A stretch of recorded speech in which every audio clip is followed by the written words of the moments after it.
Welcome to the Awakened Anesthetist podcast. I'm your host, Mary Roberts. I'm a certified anesthesiologist assistant living and working outside of Kansas City, Missouri. I created this podcast to give CAAs across the nation a place to come together and awaken to our profession's unique ability to create a life by design rather than default.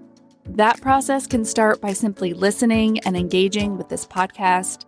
By doing so, you're already changing what's possible for CAAs, for you, for me, for all of us. I'm so thankful you're here. Let's jump into this episode and see what we can do together.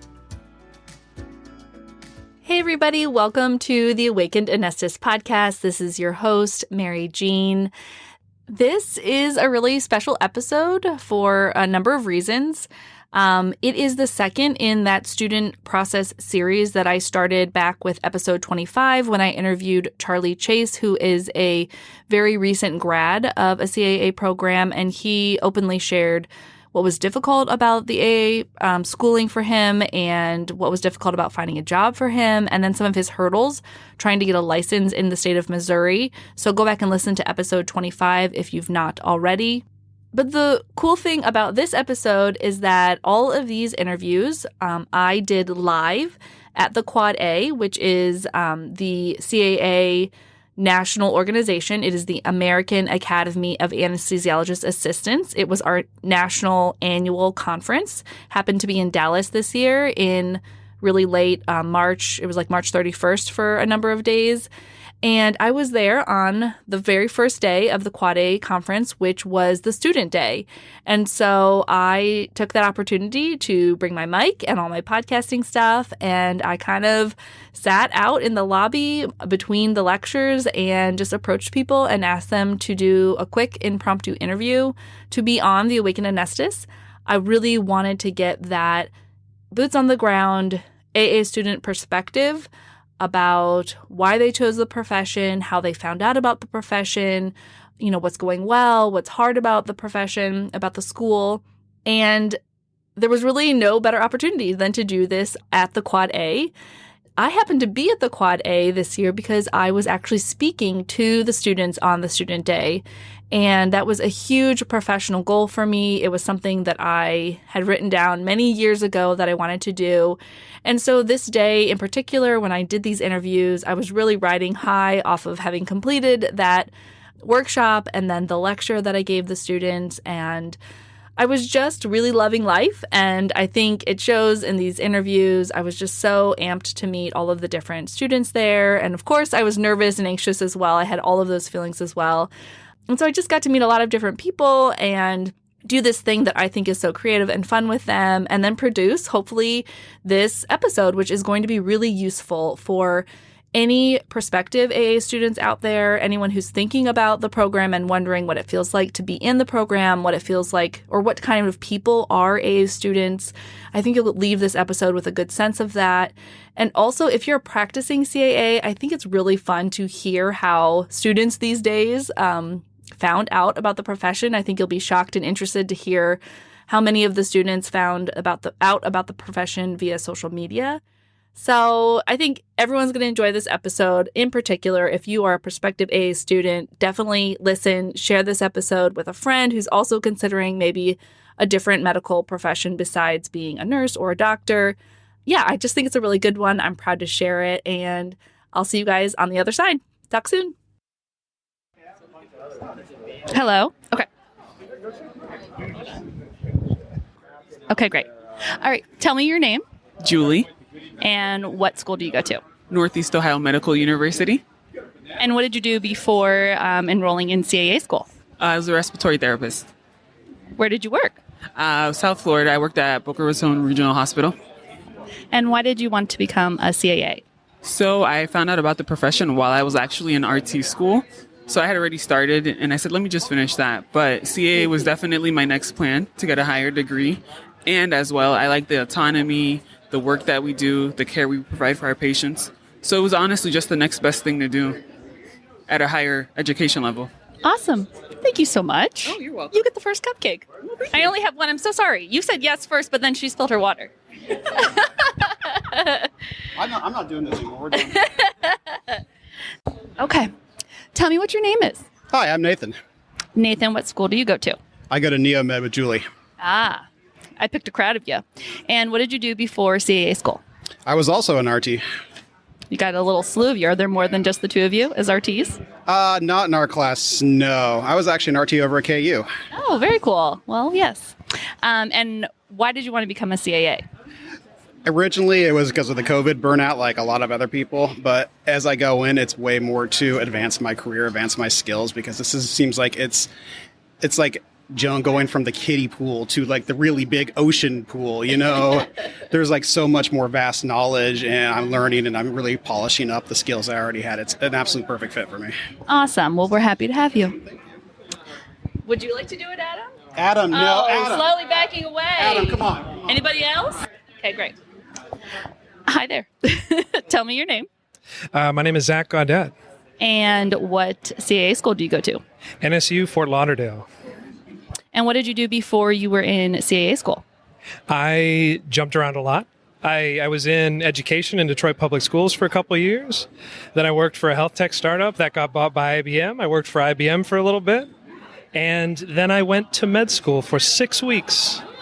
When I should have been studying for an exam, I was online on Reddit, and I found out about the AA profession. It was exactly what I was looking for. Well, that's a very interesting story for someone who didn't want to do this. And why do you think you want to become a CAA? The main reason was actually education. The path to become a professor and a lecturer and someone who works in a medical school capacity to do that, it's a little bit longer and more arduous. And whereas in this profession, the more I learned about it, the more I saw that there were openings for people with interesting paraclinical desires to be the first one to do something. This podcast is another example of it. Are you interested in doing research, or like what are your educational endeavors?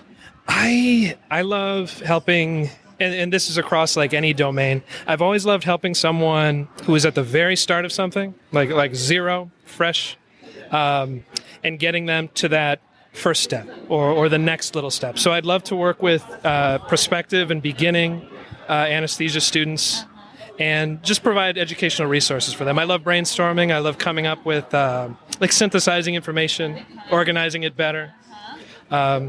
So yeah, teaching, maybe more so than research. Very cool. Thank you so much. No problem. Look at you. Yeah. Awesome. Perfect. Sure, I'm doing this. Hello. Okay. Tell me your name. Ernesto. Ernesto, and where do you go to CAA school? Fort Lauderdale campus down in South Florida. The Nova Fort Lauderdale. Yes. Gotcha. And what were you doing before CAA school? Well, I worked 3 years in psychiatry field, and after that, 1 more year in the behavioral field, mostly with children. Did you have your undergraduate degree in psychiatry, or did you have to then go back and get prereqs, or how did that work out? No, I was doing my undergrad degree at the same time I was working. So I did biology, and I did it in Florida International University, FIU. Very cool. Why do you think you want to become a CAA? Oh, well, it's easy. I love physiology. Like, for me, physiology is like the science that brings everything together. And the best way of putting all that knowledge together to work is with people. So how do I put all this knowledge to favor society? Let's practice medicine. And for me, the best field in medicine about physiology and pharmacology, which I later discovered I loved as well, is anesthesia. Very cool, Ernesto. Thank you so much. No problem. Thank you. Oh, yes. All this nonsense that I'm saying, yes. The beautiful, the wonder of editing. Okay, tell me your name. My name's Allison Ty. Allison, what CAA school do you go to? I go to Case Western in the Houston campus. Very cool. I went to Case Cleveland. And what did you do before going to CAA school? I was on the pre-med route, and I actually got accepted to medical school, but by that time I had already knew about CAA, changed my mind, applied to AA school, and didn't look back since. Very cool. And why do you think it is that you want to become a CAA? I decided early on that I wanted to go into pediatrics because I used to work in a pediatric emergency room as a scribe, so I enjoy working with kids. And what got me into anesthesia in particular, When I was in middle school, I underwent surgery to have my appendix taken out. Of course, I didn't know anything about anesthesia back then, but looking back at it now, I appreciate all the work that they've done.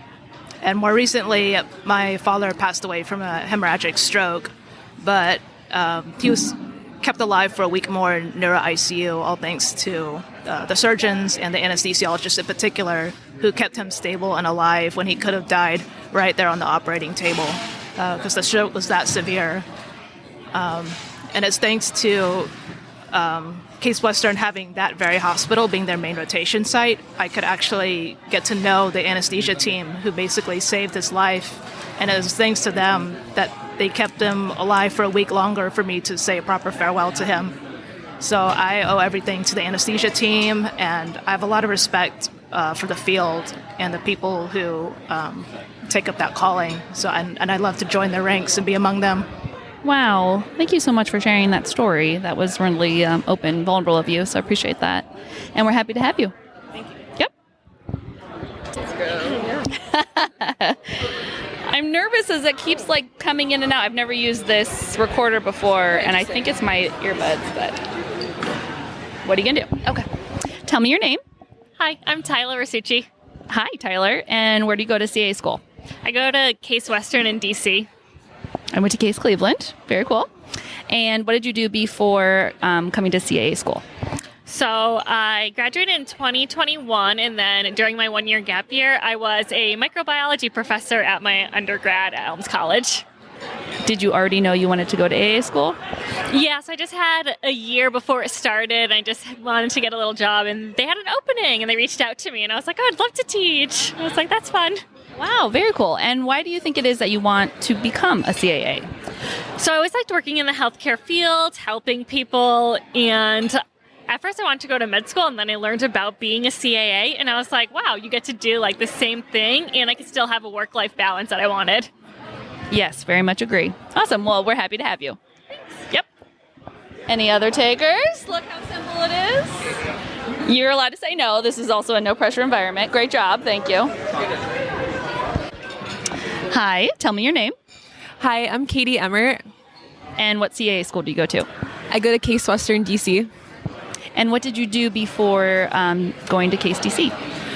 Before I started AA school, I was a computer science graduate research assistant for an antibiotic company. And how did you find the CAA program? Yeah, I did some researching. I wasn't really happy in my chosen career after undergrad, and so I wanted some different options in the healthcare field, and I did some research and I found AA programs. Very good. And why do you think you want to be a CAA? Yeah, I think CAA is a perfect blend between patient care. You're able to be there for their most vulnerable moments. You're able to take care of people in a way that a lot of other professions, you're not able to have that connection with their patients. I really thought that was interesting. And then I also enjoyed a lot of the complex care that we're able to be a part of. We're able to take care of some of the most critical patients in the hospital. And I thought it was a really good work-life balance as well. Very cool. Thank you so much, Katie. Okay. All right, tell me your name. I'm Sarah Wicks. I'm a student at South University. Wonderful, Sarah. And how did you find out about the CAA profession? So I'm actually from upstate New York, Syracuse, New York, and we can't practice in New York currently. And I found this profession on TikTok, believe it or not. You're the second person I've interviewed who found it on TikTok, so go TikTok. Yeah, I know. It's beneficial in one way, right? But yes, I was planning on going to PA school and doing that, and then I started looking into other health professions outside of just the status quo. And I saw this and it was perfect for what I wanted to do. And what do you think you want to do? Do you have a goal, or do why do you want to become a CAA in particular? I think my main goal is I just like being there for the patients. And I really am feeling a calling to pediatric anesthesia. I've gotten to do some peds lately, and I've really enjoyed it. And kids have always kind of been my life purpose. I've always worked with kids, and so I get to do that. And I would really like to work on expanding and working with the legislative efforts and kind of bring this profession back home would be one of the most exciting things I could possibly do. So Yes, Sarah. Did you go right from undergrad into CA school, or you said you worked with kids for a while? Yeah, so I worked with kids a lot through high school and college, but I actually spent a year as a medical assistant at a dermatology office and helped out with Mohs surgery in between. Yes. So you go to South. What year school are you? I'm a first year. Okay. Would you mind sharing best and worst thing up to this point about CAA school? Yeah, absolutely. I think the best thing is that you really hop in pretty quickly to get into clinic. It was like our third week and they had us do an immersion week, and we spent 2 days, full 6 a.m. to 3 p.m. in the hospital, seeing how everything works. And it's just been a really great experience to get in the hospital, and it gives you a purpose in what you're learning. I think obviously the worst part is the high amount of workload. And, coming home from clinic and you're exhausted, and then you go to class, and then you have to go home and study, and it can get long and the days are really hard. But I think being able to go to clinic right off the bat and as soon as possible kind of gives you that purpose of why you're doing this, and you don't just feel like you're learning to learn, which I really appreciate compared to especially undergrad and other education that I've been through. So. Thank you so much, Sarah. Thank you. It was a pleasure. Okay, I think we're good. All right, tell me your name. I'm Angela. Angela, nice to meet you. What CAA school do you go to? I go to Case Western Reserve University, the Austin branch. And are you in the inaugural class there, or? Yes, I am. Very good. Awesome. How did you find out about the CAA profession? So, funny story. I was actually at a career fair looking at schools for PA school, and there was a booth, and it was a SAA kind of standing all by himself. No one was speaking to him at all. And I tried to walk by without making eye contact, and I happened to lock eyes, and I was like, okay, well, now I've got to talk to the poor guy. So I went over, spoke to him about the profession, and was immediately very, very intrigued, did more research, and I guess the rest is history. Here I am. What else were you considering at that time? I was kind of considering everything. I had no idea what I wanted to do. I knew I wanted to be a part of the medical field. I knew I wanted to help people. My grandfather has multiple sclerosis, so I've kind of been wanting to go into the medical field all my life just from taking care of him. But I had no idea what the right path was for me. So once I started doing the research about the AA field, I kind of figured it out, which was nice. Yeah. Wow. And tell me, as the inaugural class or maybe just a normal student, what's the best and worst thing about CAA school? Okay, that's a tough one.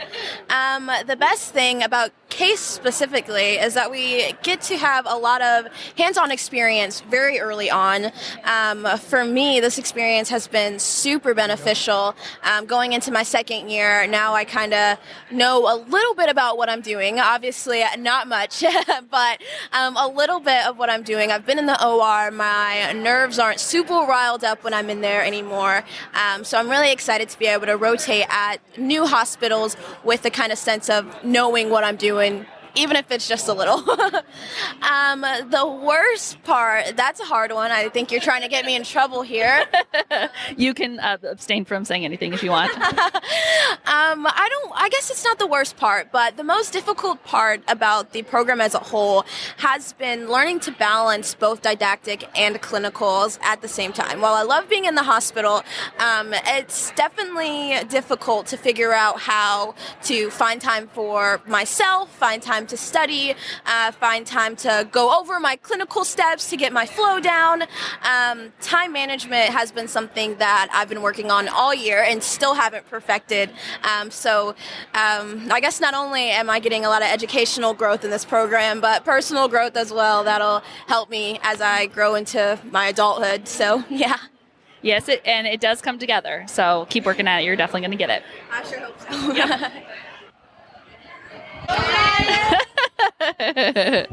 Okay, tell me your name. Ryan Crouch. And Ryan, what CAA school do you go to? Ohio Dominican University in Columbus. And you are the inaugural class, right? Yes. And how is that going? Really great. Awesome. Why did you want to become a CAA? I wanted to be in healthcare, and so I did a pre-medical track, and I was working in surgery and had chatted with some of the CRNAs there and was looking into PA programs and just exploring anesthesia, and so I found AAs, and it was like everything just fell into place. And tell me what you did before getting into CAA school, a little bit more. So I graduated undergrad and worked kind of all over the hospital, doing like orderly type work. I worked up on med surg as a nurse's aide, and then I moved down to surgery doing patient care, room turnovers, and then anesthesia tech. Very good. Awesome. Any final thoughts? Go, what's the Ohio Dominican Bulldogs? I went to Ohio Wesleyan Panthers. Go Panthers. Yeah. Thank you. Great job. Okay. Tell me your name West Middleton, and what CA school do you go to? the University of Missouri, UMKC. Woo woo. Yeah. What did you do before CA school? I did several different things, so I was a little bit more of a non-traditional student. Once I graduated, I worked in the ER as a tech, and I was an anesthesia tech for a while, then I also did something in business, and then COVID happened, so that kind of came to a halt. But knew I had a passion for medicine, and then that's when I decided to pursue something in surgery, which led me to the anesthesia tech job. And then after that, I found out I happened to work at Cox in Springfield, found out that AAAs existed, and then pursued it. And the people there were super supportive about helping me get my degree, or getting me into this degree. And what year of school are you right now? I'm a second year, so I just started my rotations in January. And tell me the worst or best part about CA school. The worst part about school is the high demand that it takes to get through school. So you have to, I won't say put your life on hold, but there's a lot of things you have to commit to because you have a bigger goal in mind, and so you have to set aside some things that normally you'd be doing for fun. But it's temporary, and so hopefully, you push through and get able to graduate. The best thing is, as I'm learning from this conference so far, is just the opportunities, the financial funds, the ability to be able to support my family, and that this career is going to offer that most careers will not be able to give me. And I think that's just super exciting looking into it in the future. So I agree. Thank you so much, Wes. Yeah, thank you. Appreciate it. Have a good one. Awesome job. Yeah, Look at you. Thank you, Wes. Face for radio. You do have a face for podcasting and a voice. Okay, tell me your name. My name is Sydney. Sydney, what CAA school do you go to? I go to Ohio Dominican University.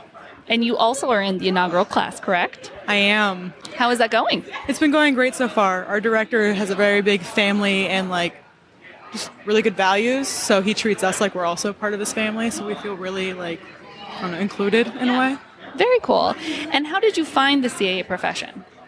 So I went to undergrad with the intention of going to medical school, and I was shadowing an anesthesiologist, and he said, if you don't want to spend your whole day in your office doing paperwork, I really suggest checking out CAA program. And I was like, sold.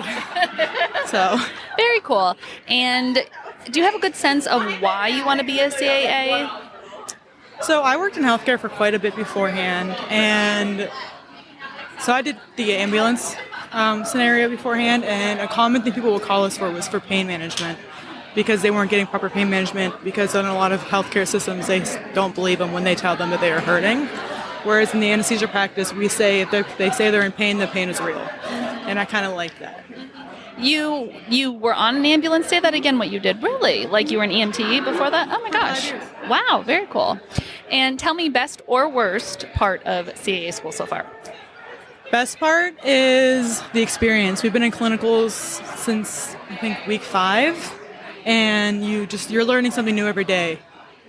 The worst part is probably the fact that there's so much you don't know and you're aware you don't know it, but you're also learning it. So it's like one of those things that's like, I can't wait to know it, but also trust the process and enjoy it as you go. Thank you so much, Sydney. Also, I love your hair. Okay, tell me your name. My name is Gracie Glass. And Gracie, what CAA school do you go to? I go to Ohio Dominican University. And how did you find CAA school? So I actually discovered the AA field on TikTok about middle of my junior year of undergrad. I was going through the pros and cons of different fields in healthcare, and I saw the TikTok, and it was the most underrated medical profession, and it was anesthesiologist assistant number 2. And I looked it up, I researched it, I joined a Facebook group, and I shadowed, and I loved it. Very cool. What did you do between undergraduate and CA school? Did you go right from one to the other? Yeah, so I actually graduated from Florida State in December 2022, and I started AA school in January 2023. And how did you come from Florida to Ohio? Did you apply to many schools, or? Yeah, so I applied to 6 different schools. Actually, none in Florida. I've known since I was applying to colleges that I wanted to move out of state. It didn't make sense at the time, but I knew that I wanted to venture out for post-grad. And so I applied to actually all 3 schools in Ohio. And here I am now. Very cool. Thank you so much, Gracie. Of course, thank you. Great job. Awesome. I hope you all enjoyed this episode. It was a little more raw, a little more behind the scenes. I really want to say a true thank you to every AA student who said yes when I approached you cold and was like, hey, do you want to do an interview for this podcast? I had so many interesting conversations, and I'm just so proud of this episode and the way it turned out. And I know that it's going to really speak to those prospective AA students or remind the practicing CAAs of what it was like to be in school and just that excited energy when you're really on the precipice of something truly awesome, which is the CAA profession. If you have any questions about this episode or want to connect further, a great place to do that is on the Awakened Anesthetist podcast Instagram. It's kind of a new page, it's a new thing I'm doing, but I'm actually getting a lot of great conversations going in my DMs, as well as building some relationships with other CAAs who are out there kind of doing some of these outside the box entrepreneurial works or, just working to help further the CAA profession in their particular way that they're passionate about. So it's a great place to connect with me, and then I can shoot you some more details if someone else has a better answer for you than I do. So go ahead and follow at Awakened Anesthetist Podcast. I hope to see you over there. Again, I'm really happy you all are here. I wanted to remind everyone that the Awakened Anesthetist Podcast comes out every other Friday as kind of like a Friday. I love on my own drives home from work on Fridays if there's a new podcast kind of waiting for me. It just really makes me happy. And so I hope the Awakened Anesthetist Podcast really hits you in the same way on some of those sunny, warm, happy Friday afternoons driving home from work. I will be back in May and June with 2 episodes in each of those months. Process interviews I'm really excited to bring you, as well as the last installment in this student series. And then in July and August, this podcast will actually be taking a summer break. I have accepted that my life is going to be more of a roller coaster than a work-life balance, meaning all aspects are balanced at all times of my life, but there's going to be busy periods, and then there's going to have to be some intentional rest periods. So this first half, or, January through March, April of 2023 has been really, really busy and so full of just so many wonderful things I'm so happy and passionate about and so proud of. And July and August are going to have to be an intentional rest period to check back in with myself and my family, my role as a wife and a mom, and, some of the other things I do outside of the podcast. So I encourage you, if you've just gone through a busy season, to remember that rest is allowed. It is not a sign of weakness. And I hope to model that here for you guys as I rest myself in July and August and then come back refreshed, ready to go in September. I hope you enjoyed this episode as much as I enjoyed making it for you all. Talk soon.